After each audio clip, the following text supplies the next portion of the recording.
Hello mga ka-Goldelat ko. So ayan, dumating na po yung in-order ko online na Jo Malone Wild Bluebell. So ayan po yung perfume trending ngayon na talagang mabango po talaga siya.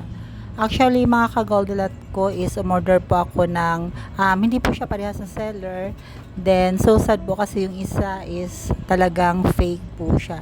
So ayan mga ka-Goldelat ko, malalaman mo pong fake yung isang product sa box pa lang po magkaiba. Yung original po is nasa left side, malaki po yung box niya.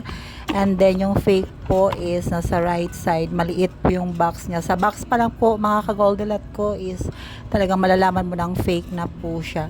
Kasi maganda yung texture din ng box nung malaki, and then sa size pa lang po magkaiba na. Same po siyang 100 ml. So yung bote niya pag tiningnan mo kung walang box is halos parehas lang, pero kung mabusisi ka at makita mo talaga na yung label ng original is wala siyang bubbles, ganyan, maganda yung pagka-print, maganda yung pagkadikit, while dun sa fake is para siyang sticker na dinikit lang, tapos yung isa medyo may bubbles. Then the color ng label is yung isa medyo maputla, yung isa may pagka yellowish siya sa personal mga ka-Goldelat ko. Ayan po siya, same po siyang 100 ml. Pero kung tititigan nyo po siya in person, pagdating po sa printing, medyo malalaman mo kung original talaga yung pagka-print nung label nung original original perfume.